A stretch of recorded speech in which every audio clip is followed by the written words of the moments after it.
Hola, ¿qué tal? Mi nombre es Lili de León y este video tratará sobre tres temas. El primero es la donación propter nuptias, el segundo sobre las obligaciones nacidas quasi ex contracto y el tercero por las obligaciones nacidas ex delicto. Bien, empezando con la donación propter nuptias. Esta es una donación hecha a la mujer de parte del hombre o de un tercero por ocasión del matrimonio. Fue en el siglo V cuando estas se convirtieron en verdaderas donaciones hechas antes del matrimonio, llamadas antenuptias. Estas estaban sujetas a ciertas reglas. Justiniano permitió hacer esta donación ya fuera antes o después del matrimonio. La utilidad de estas donaciones era restablecer la igualdad entre los cónyuges y la de aumentar los recursos de la mujer ante la disolución del matrimonio. Las propter nuptias estaban sujetas a reglas análogas. Mientras durara el matrimonio, estas donaciones tenían el mismo destino que la dote. Sus rentas debían servir a procurar recursos a la familia. A la disolución del matrimonio por muerte anterior del marido, esta donación volvía a la mujer como ganancia de supervivencia. Con esto concluyo el tema de las donaciones propter nuptias y comienzo con las obligaciones nacidas quasi ex. Según los romanos, cuando una obligación nacía de un hecho lícito o de una manifestación de voluntad unilateral, pero no había ningún delito o un contrato de por medio, nacía quasi ex contracto. Las instituciones de Justiniano citan las principales obligaciones nacidas quasi ex. Son las siguientes: la gestión de negocios, la tutela y la curatela, la indivisión, la aceptación de una herencia y el pago de... Bien, la primera es la gestión de negocios. Hay gestión de negocios cuando una persona administra un negocio de un tercero voluntariamente sin que se lo haya...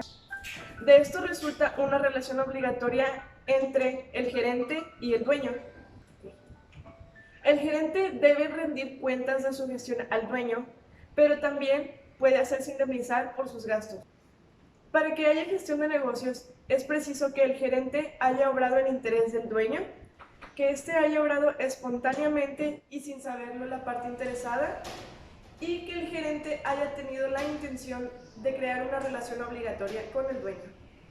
La gestión de negocios crea una obligación a cargo del gerente y también puede crear una a cargo del dueño. De la obligación del gerente, también debe dar cuentas de su gestión al dueño por los mismos procedimientos que el mandatario. La obligación del dueño es indemnizar al gerente por sus gastos realizados, pero solo si estos eran útiles en el momento en que se hicieron. Bien, en cuanto a la tutela y la curatela, es cuando el tutor gestiona el negocio del pupilo. Su obligación de administrar resulta de las funciones que le han sido impuestas, ya sea por un testamento del jefe de familia, por la ley. El siguiente es de la indivisión. La relación resultante de esta comunidad es la de dividir. Ninguno está obligado a permanecer en esta indivisión.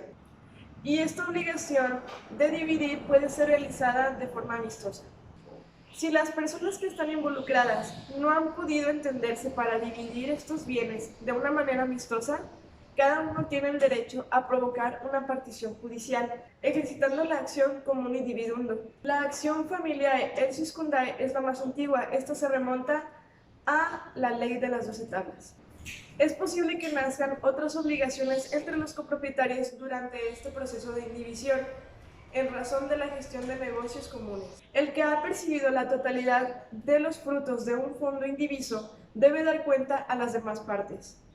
Pero en sentido inverso, tiene derecho a indemnización por los gastos necesarios o útiles que ha hecho en interés común.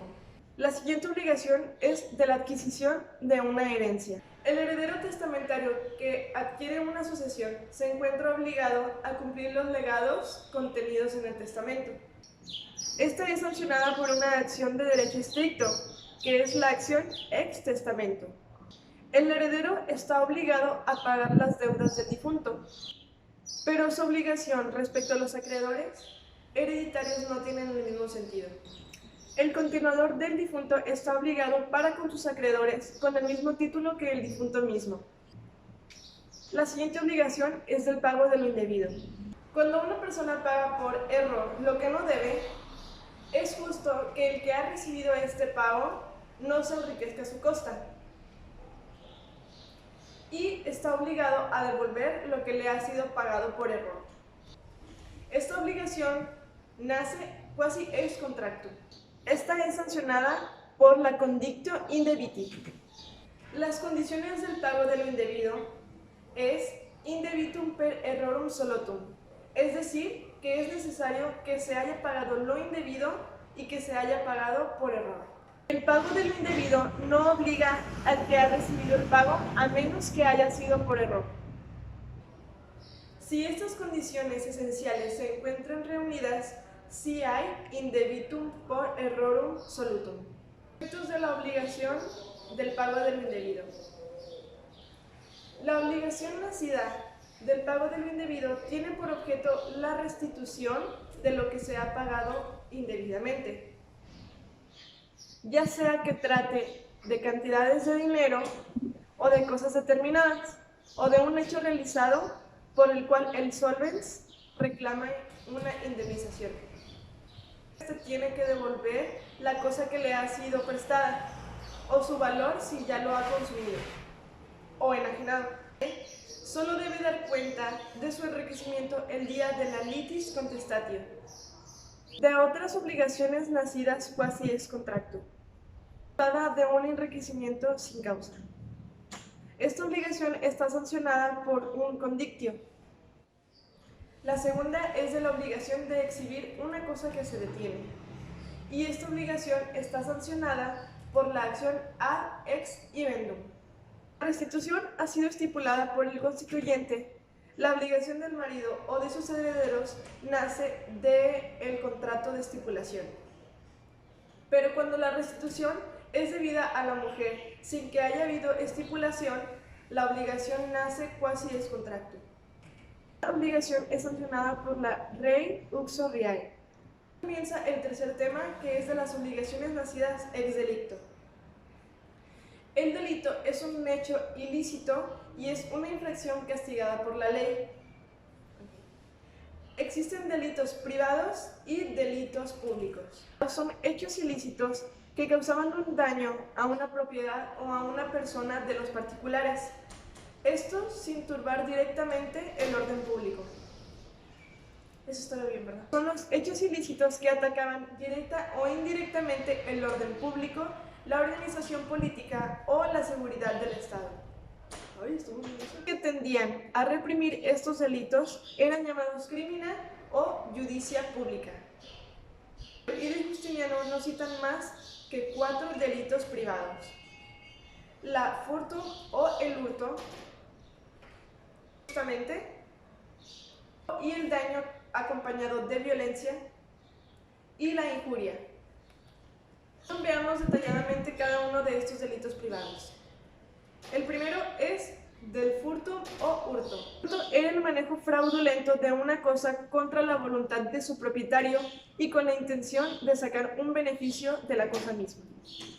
Tiene que reunir las siguientes condiciones: que haya contractatio rei, es decir, el acto de coger una cosa para apoderarse de ella; la intención fraudulenta, o sea, el affectus furandi, que el ladrón de obrar en fraude de los derechos de un tercero y cometer un hurto. Es preciso que el acto haya sido realizado contra la voluntad del propietario, in vitro domino. También es preciso que el autor del acto tenga intención de sacar provecho de esto. Si el ladrón ha querido perjudicar al otro, pero sin lucrarse, puede hacerse cargo de otros delitos, pero no hay hurto. Pueden ser objeto de hurto los muebles corporales susceptibles de propiedad privada. No podía haber delito de hurto ni para los inmuebles, ni para las cosas no susceptibles a la propiedad privada, ni para las cosas incorporales. El hurto es crear a cargo del ladrón una obligación nacida del delito y que tiene por objeto el pago de una multa más o menos alta, esto en el derecho clásico. Esta está sancionada por una acción penal que es la acción furti. La ley de las 12 tablas castigaba rigurosamente la acción de hurto. Para el hurto manifiesto, es decir, cuando el ladrón era cogido en el acto, pronunciaba una pena capital. Después de haber sido azotado, el hombre libre era atribuido como esclavo a la víctima del daño. Luego el esclavo era precipitado de la roca Tarpeya. En cualquier otro caso, el robo era non manifieste y la acción furti no arrastraba contra el ladrón más que una pena pecuniaria, que era al duplo de lo que se había robado. Después de una reforma hecha en fecha incierta, el hurto no crea ya a cargo del ladrón más que una obligación de pagar una multa. La acción furti no se da más que contra el ladrón y sus cómplices. Este se hacía acreedor del ladrón, por lo tanto, podía ejercitar contra el ladrón una acción furti. La acción furti no podía ser ejercitada más que de un ciudadano romano hacia otro ciudadano. Pero a medida que las relaciones con los peregrinos se hicieron más frecuentes, se sintió la necesidad de extender su aplicación. Para hacer regresar la cosa robada o su valor, la víctima del hurto tiene 3 acciones. La primera es la reivindicatio, la segunda la acción ad exhibendum y la tercera la condictio furtiva. Es una sanción del derecho de propiedad. El propietario puede reivindicar la cosa robada contra todo detentador, ya sea el ladrón o su heredero. La acción ad exhibendum es personal y se da contra todo poseedor de la cosa robada o contra toda persona que ha dejado de poseer por dolo. La víctima del hurto puede ejercitar una condictio sine causa, sujeta a las reglas propias que toman el nombre de condictio furtiva, de la ocultación de la cosa robada. La ley de las 12 tablas calificaba también como furtum la ocultación, es decir, el hecho de tener la cosa robada en la casa. De esta se distinguen 4 hipótesis. La primera es la furtum conceptum, en cuya casa era encontrada la cosa robada. La segunda es la furtum prohibitum, que era si el ocultador se rehusaba a la búsqueda de la cosa robada. La tercera es la furtum non exhibiti. El pretor permitió también ejercitar esta acción contra el ocultador que no se presentara cuando se le había requerido. Oblatum. Por último, la furtum oblatum. El ladrón o cualquier otra persona que haya entregado a sabiendas la cosa robada a un tercero de buena fe, en cuya casa haya sido encontrado tal cosa, también está sujeto a esta acción. Del daño causado injustamente. Cuando una persona causa sin derecho un perjuicio a otra, atacando su propiedad, la equidad requiere que haya reparación en provecho de la víctima. Los romanos dictaron disposiciones especiales para los daños más frecuentes y más graves. Bajo la República, un plebiscito de fecha incierta, la ley Aquilia sirvió de punta de partida a las extensiones de la jurisprudencia. Esta ley contenía 3 capítulos, los cuales mencionaremos a continuación, el primero y el tercero. Del delito previsto por la ley Aquilia. El primer capítulo del delito previsto por la ley Aquilia decide que el que ha matado al esclavo ajeno o un animal vivo en rebaño y pertenece a otro, debe pagar el valor más elevado que haya alcanzado el esclavo o el animal. El tercer capítulo se refiere a cualquier otro daño causado a otro por lesión o destrucción de un bien suyo. Los elementos del delito. Es preciso que el daño consista en la destrucción o degradación material de una cosa corporal, bien que sea causado corpóreo, o sea, con su cuerpo. Es preciso que el daño haya sido causado sin derecho. También que el daño provenga de un hecho del hombre. Consecuencias del delito y de la acción legis Aquiliae. La acción tiene por objeto el pago de una cantidad de dinero igual al valor más elevado que el objeto del daño haya alcanzado en el año que ha precedido el daño. Es sancionada por la legis Aquiliae o dami injuriae. Aquilia. La acción de la ley Aquilia no era dada más que al propietario de la cosa destruida o dañada. Y solo se aplicaba al daño consistente en una lesión material, corpus leasum, y causado por el contacto del mismo autor del delito, corpore. Del robo y del daño con violencia. A causa de que en la época de las guerras civiles los actos de destrucción eran más frecuentes y los culpables no eran cogidos en el acto, solo aplicaba la acción furti ne manifesti, o la acción de la ley Aquilia. A causa de esto, el pretor peregrino M. Lúculo creó en el año 678 la acción vi bonorum rectorum. Esto fue dada en caso de hurto o daños agravados de violencia.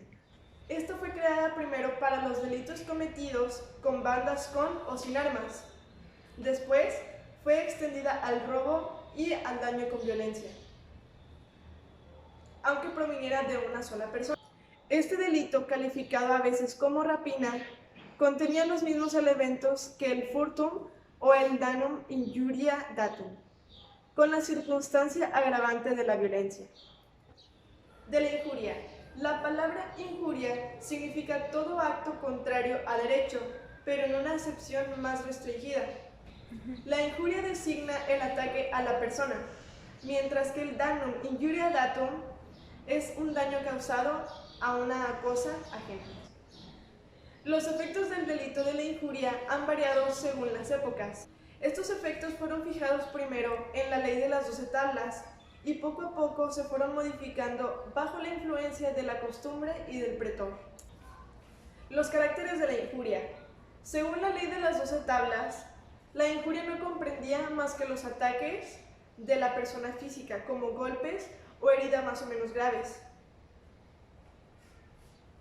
pero sin distinguir si había intención o si fue una simple imprudencia. Pues el derecho clásico ya exigía esta intención para que haya delito, como golpes o heridas, difamación escrita o verbal, violación de domicilio, ultrajes al pudor y en general todo acto que comprometiera el honor. Las consecuencias del delito de injurias. La ley de las 12 tablas establecía la pena del talión para la injuria más grave, o sea, la pérdida de un miembro. Estas penas cayeron en desuso y el pretor sustituyó estas consecuencias por una reparación pecuniaria en relación con la gravedad de la injuria. La reparación pecuniaria era evaluada por el demandante en caso de que la injuria fuera ordinaria, pero para las injurias más graves hacía la estimación el magistrado. Injuriarum es dada a la persona injuriada. La injuria hecha a una persona alini juris recae el delito sobre el jefe de familias, quien puede entonces ejercer doble acción, una en su nombre y otra en nombre de la persona que ha sido la víctima. Lo mismo se concede al marido por el insulto hecho a su mujer. Esta acción se ejercita contra el agresor y sus cómplices. Con esto concluyo mi presentación. Muchas gracias.